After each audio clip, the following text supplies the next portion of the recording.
Conor McGregor, the controversy of the year. Not long into 2023, the MMA world started buzzing after UFC President Dana White announced Conor McGregor was going to coach opposite Michael Chandler on The Ultimate Fighter. Further, White announced that, as typically has been the case with The Ultimate Fighter, McGregor and Chandler were going to battle this year.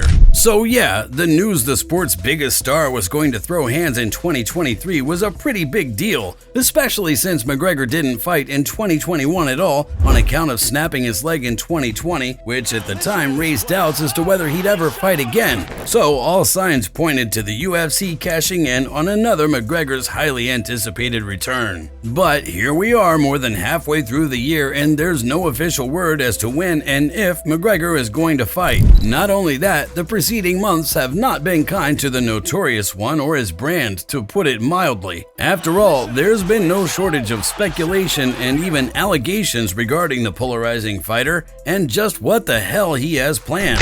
So much so, you could argue that McGregor's been the controversy of the year. Not convinced? Well, before we start outlining our case, if you enjoy this video, please be sure to like it and to subscribe to KO Central MMA. And after you're done watching the video, please leave your take on the situation in the comment section. Okay, with that part out of the way, let's start looking at McGregor's controversial campaign.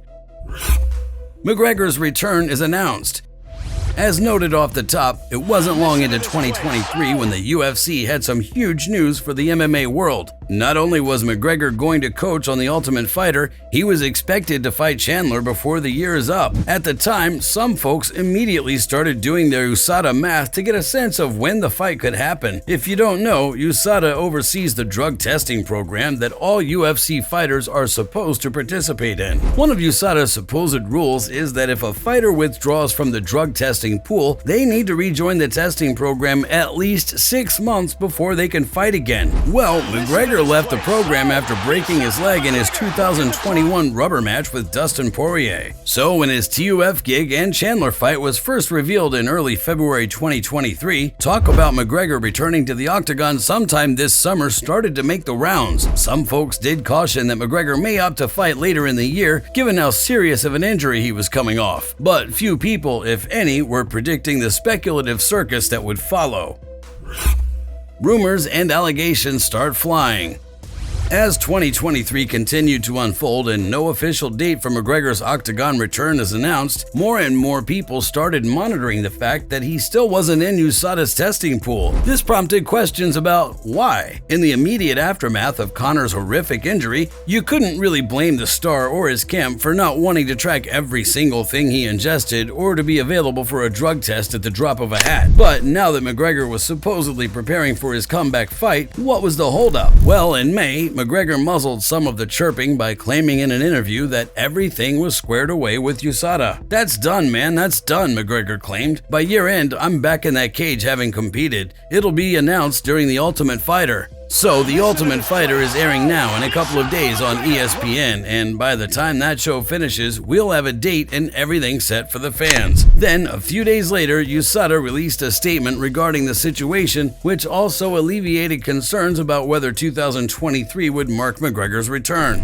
We've recently been in direct contact with Conor McGregor, and as he confirmed today in the media, we expect to receive his paperwork regarding his retirement status and his decision to re-enter the USADA testing pool. As per the UFC anti-doping policy, when athletes come out of retirement, they are subject to testing for a minimum period of 6 months. During this time, McGregor must provide at least 2 negative samples before he's granted permission to compete. The purpose of this rule is to ensure that all athletes who are no longer under the testing pool undergo a comprehensive testing regimen over a reasonable duration to maintain a level playing field for everyone. But June and July came and went and there was still no word on McGregor re-entering the program. Thus, allegations that McGregor's current training regimen and diet might include special vitamins, i.e. PEDs, spiked all over again. The argument being that McGregor has been looking ridiculously jacked and he pushed for the Chandler fight to be at welterweight, not lightweight. McGregor is even teased fighting at 185 pounds. Now, it should be pointed out that McGregor has never tested positive for banned substances. loses. But even his biggest boosters have to concede this situation hasn't been a good look for the massive star. For months, McGregor talked a big game on social media regarding how he was going to return to the UFC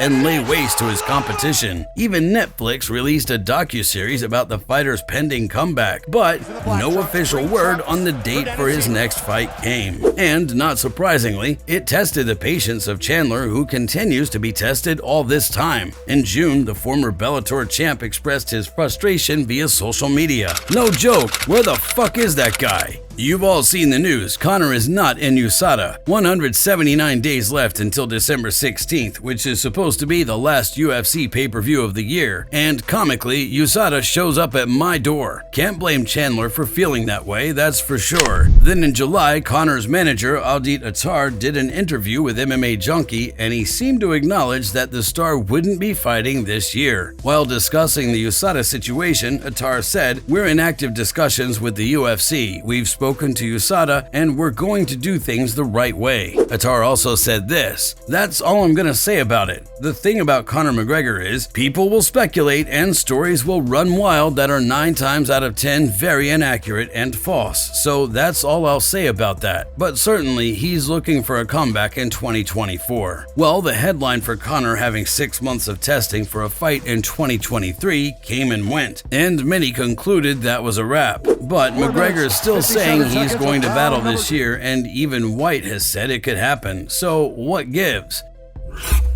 Different rules for Conor? So, as we've covered, a lot of folks started talking about McGregor not fighting again until 2024. The deadline for 6 months of testing came and went, and surely the UFC wasn't going to consider giving the polarizing star an exemption, right? Now, if you're a newbie fan or haven't done any reading on the exemption history here, you may not know what transpired in 2016. That summer featured UFC 200, and the promotion approached Brock Lesnar about returning to the octagon to battle Mark Hunt. The problem was that the WWE superstar had never been part of USADA's drug testing program, and since the event was fast approaching, Lesnar was granted an exemption for the testing requirement. At that time, it was 4 months. Well, Lesnar ended up popping for banned substances following his fight, and Hunt even cited the exemption in a lawsuit he ultimately brought against the promotion. So, on account of all that, surely the UFC or USADA wouldn't risk having egg tossed in their faces all over again. Maybe not. In early August, Conor attended the Anthony Joshua-Robert Arrhenius boxing match. McGregor was interviewed at the event, and once again he claimed he's going to fight Chandler and will do so in December. How could that even be possible? Unless USADA's been hiding the fact they've been testing Conor, the fighter would need to get an exemption. The possibility of that happening hasn't gone over well with some people, especially Conor's detractors, who've been questioning the star's motives for avoiding the testing program. Even Daniel Cormier recently acknowledged that there could be some fallout if McGregor gets a pass. While talking on his YouTube channel, the former champ said this, "Here's where the issue becomes. You make that exception, then how do you implement this rule for the rest of the people?" Cormier said. "We've seen exceptions before, and generally they're for the most high-profile and best fighters in the world, which Conor McGregor does fit into that category. But it's not like the UFC and USADA have regularly gone this route, and as we've discussed, things didn't turn out so well when they granted Lesnar an exception. And how will other UFC fighters, stars or not, react to McGregor's being exempt?" Controversy of the year. So, if McGregor does go out and runs through Michael Chandler in December, of course that will help salvage the star's year to an extent. Chandler is a highly respected fighter who's been involved in a lot of amazing scraps, so if Conor does defeat him, the conversation will likely shift to what's next for the polarizing star. But it's important to remember here that by all indications that fight will take place at welterweight. Chandler's been competing at lightweight for years, so critics will ask, and rightfully so, what does a win over Chandler at that weight ultimately show about McGregor's abilities?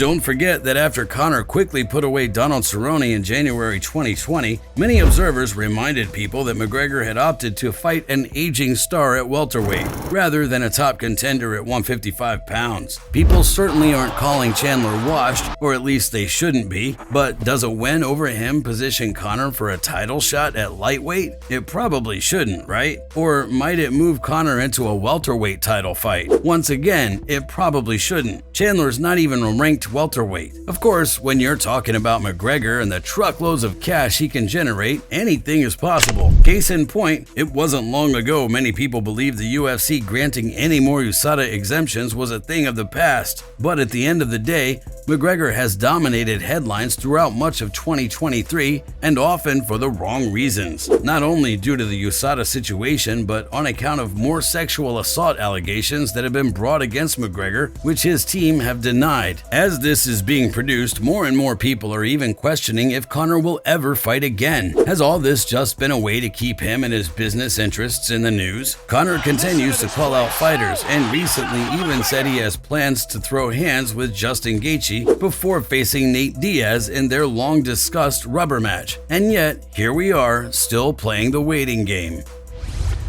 But what do you think? Is McGregor the controversy of the year? Let us know in the comment section below. And if you enjoyed this video, be sure to like it and to subscribe to KO Central MMA.